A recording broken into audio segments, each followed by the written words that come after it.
Chapter 15. It's unbelievable how much junk one old man can accumulate. We discovered whole rooms we did not even know existed because the door was covered with ceiling-high piles of debris. However, are we going to get this stuff out of here? Gwen asked one morning when she came down to look over the property with me. And then she answered her own question. Why don't you get some of the pastors to get up a teenager's work party? And that's just what we did. One overcast Saturday morning toward the end of January, 3 cars pulled up and out swarmed 15 young boys and girls, jabbering and yelling and proclaiming that they'd make short shrift of any junk we could show them. But this was while they were looking at their assignment from the outside.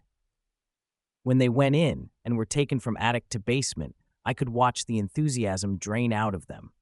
Each step they had to lift a foot high to make headway. They slithered and slid over the piles of newspaper and glass until they were panting, just trying to grasp the size of the task. But those kids did a wonderful job.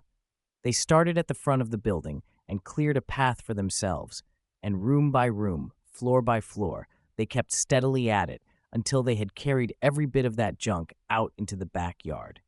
Here, Paul Delana took over. He had alerted the sanitation department of the job ahead of them. I think there will be at least 4 truckloads of trash to haul off, he said. Later, Paul told me of a little drama with the foreman of the crew, which, to him, said more about the spirit of our project than any previous sign. The sanitation department refused its tip. Paul said the trucks arrived at 416 Clinton on schedule, but that the men did not start to work. The junk piled higher and higher on the sidewalk and street, and the sanitation crew just stood around. When Paul saw what was happening, he caught on right away. All right, he said, how much do you want? $30, came the quick answer. Paul shrugged his shoulders as one used to the ways of New York and acceded.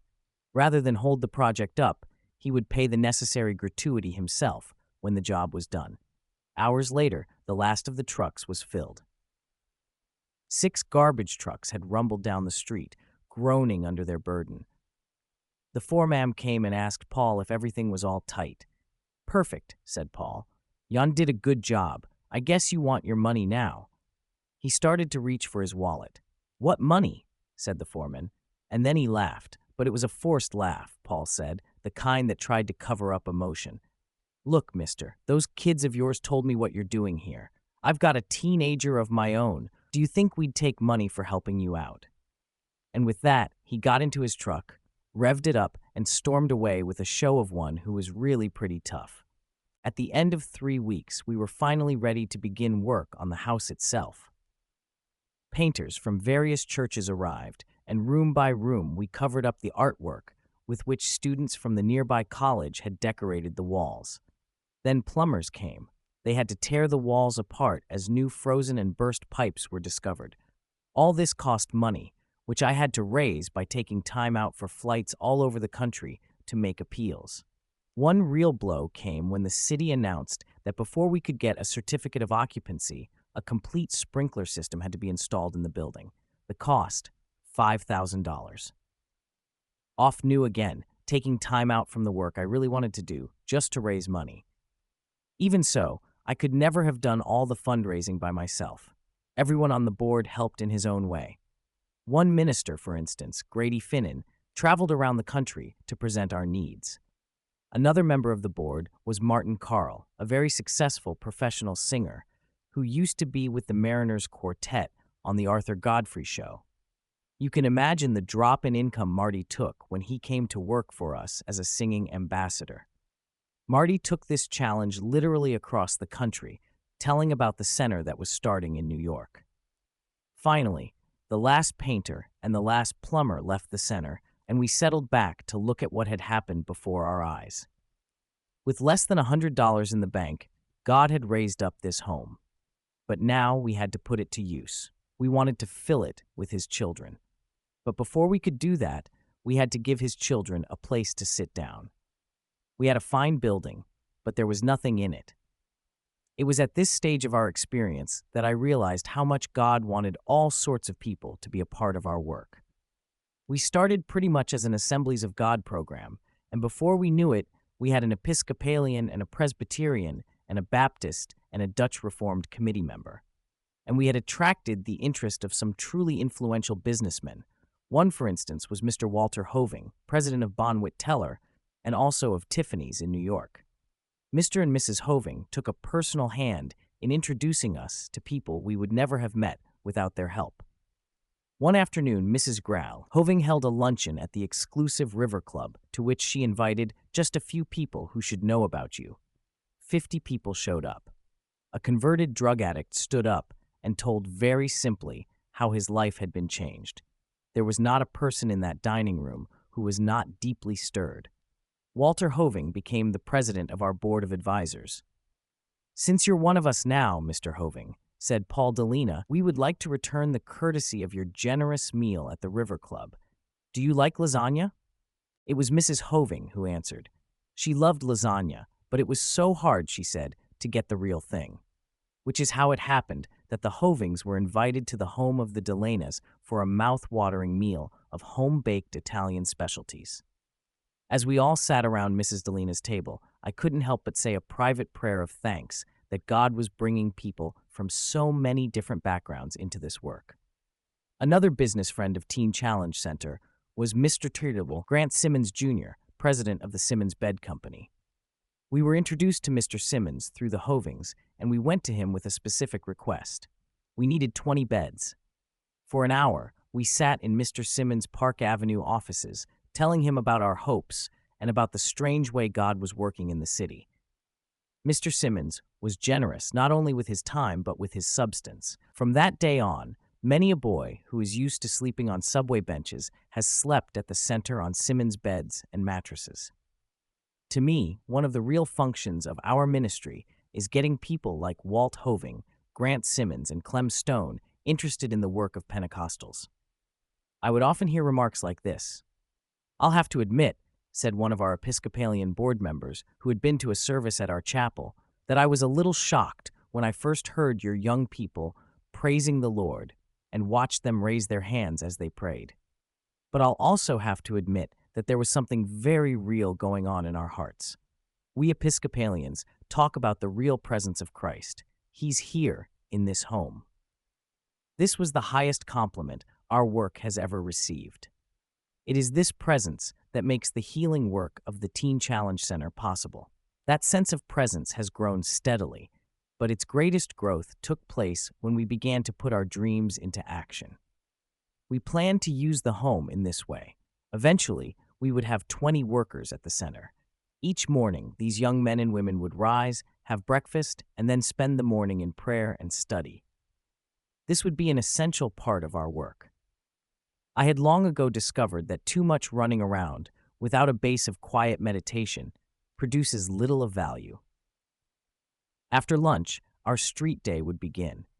Teams of 2 or 3 workers would start walking over a prescribed route, keeping an eye out for signs of trouble. They would be trained to spot the symptoms of narcotics addiction. They would be on the lookout for the teenage alcoholic or for the girl prostitute. They would talk to gang members, especially the members of fighting gangs, and they would go not with an eye to gaining converts, but with an eye to meeting need. The conversions would take care of themselves. If we really met a human need, the world would beat a path to our door. Most of the teenagers we contacted in this way would never live at the center. We would put them in touch with a minister near their home and work through him. We would keep careful records and follow up regularly until it was clear these youngsters could stand on their own. But some boys and girls would be sick enough to need special attention. They would be brought to the center, the boys to live in the top-floor dormitory with the men workers on our staff, the girls to live on the second floor with the women and with the married members of our staff. We expected to be working almost exclusively with boys, but if a girl were in need, we would not turn her away. The key to this whole plan lay with the workers. Where was I going to find 20 bright and aggressive yet empathetic and healthy young men and women who would work for $10 a week, all the budget would allow? For this munificent sum, they would literally risk their lives. Even as I began to face the problem of finding my staff, one of our boys was knifed on the street. His name was Carlos. Carlos had been a member of one of the worst fighting gangs in New York, the Suicides. After his life had been changed, Carlos wanted to go back to his gang and tell them what had happened to him. One day, he took it upon himself to do just that. As soon as he came upon members of his old gang, Carlos was surrounded. "I hear you got religion," said the leader of the Suicides. "That's right," said Carlos, "and I hear you won't fight no more." "That's right," said Carlos. The boy pulled out his shim. "You'll fight if I stab you," he said. Years of training had taught Carlos that this challenge was real. He jumped sideways and ripped off an automobile radio antenna, which makes a vicious improvised weapon. Then, abruptly, Carlos changed his mind. He broke the antenna across his knee and threw it on the ground. "No, I'm not going to fight," he said. And with that, the leader of the Suicides stabbed Carlos. He rammed his shim hilt deep into Carlos's ribs. The blood gushed from the wound as Carlos slumped to the sidewalk. The Suicides ran away, leaving Carlos crying for help. By the time the boy reached Cumberland Hospital, it was touch and go whether he would live. When he was finally released, it was with the doctor's friendly warning not to preach to boys who carried knives. Carlos paid no attention to him, but went back immediately to his street preaching. Perhaps because of this incident, he became one of our most effective workers. But who was going to run this kind of risk? How many boys like Carlos were there? As if in answer to this question, one morning, shortly after we had brought the building into more or less usable condition, I received a wire from the Central Bible College in Springfield, Missouri, asking me to go there for a lecture. I accepted the invitation, flew out, and presented the challenge of our streets to the student body. It was a wonderful service in which everyone felt the same gentle moving of the Holy Spirit. Afterwards, the president of the school stood up and made a rather amazing statement, saying that he thought our work was the closest thing he had seen to the challenge found in apostolic times. He offered financial help to any needy student who wanted to go to New York to work with us on the streets. Those who were interested were to meet me in the school library. When I got to the library a few minutes later, 70 young people were standing in line. Out of these 70, I knew we could only use 20 workers. So I really went to work painting a dark picture. I promised them no money. They would even have to pay their own way to New York. All we could give them was a place to stay and food to eat, and I stressed that they were going to risk their lives. I told them about Carlos and 2 other boys who were beaten on the streets. Then I told them there would be lots of scullery work involved, doing dishes and scrubbing floors and getting the home ready. To my surprise, we eliminated only about 20, so I had to leave the choice to the faculty at the school. By the time I left Springfield, we had chosen 16 young men and women to come to New York as workers. 4 more were chosen from Lee College in Tennessee. One by one, a few weeks later, they began to arrive. They came carrying their suitcases and craning their necks. They were all a little frightened, I think, at the strange new sights of New York, and when I took them upstairs to their stark, barrack-like dormitories, I know they were wondering what they had gotten into. Here are extracts from a letter written by one of our girls shortly after she arrived. My dearest family, greetings from New York City. I arrived in the great city at 8:15 p.m. last night. The place was full of people, but God helped me. TAE wasn't listed in the phone book because it's new, but I found out the number and someone came with a car and all my friends came right after me. I had no trouble on the way. None of my buses were late. From Chicago to NY, we stopped for 3 meals and 2 stops, so it was comfortable. My job and plans here are as follows. 1. Personal evangelism among girls. Monday, free to do as I wish. Tuesday, street evangelism and street services. Wednesday, hospital visitations to teenage girls. Thursday, jail visits to girls. Friday, street evangelism and street services. Saturday, work with denominational churches. Sunday, work with Pentecostal churches. 2. In charge of girls as dorm counselor. See that the rooms are clean and homework done, etc. 3. In charge as music director. We are praying for a person to pioneer the girl evangelism with me. There were 3 murders in Joe's section this week. I must go help cook supper. Don't forget to go to church. I love you. I'll never forget the evening when I was finally able to say to Gwen, Well, honey, we're open for business. We were standing in the little chapel of the center. This room had at one time been the formal drawing room of the old house, and there was a large fireplace against one wall. A richly carved mantel stuck out into the room, and as I talked to Gwen, I leaned up against this mantel. I reminded her of the evening, just a year and a half earlier, when I'd stood in the moonlit church yard in Phillipsburg, watching the wheat wave in the breeze. Now the Lord had brought us to the harvest field. He had given us the tools, 20 fine workers, and a belief in the power of the Holy Spirit to change lives. "Darling," said Gwen, "look." I stood forward and tried to make out what she was pointing to on the mantelpiece. And then I saw, too. There, beautifully carved into the fireplace in our chapel, was the bas relief of a sheaf of wheat, brought in, tied, and harvested.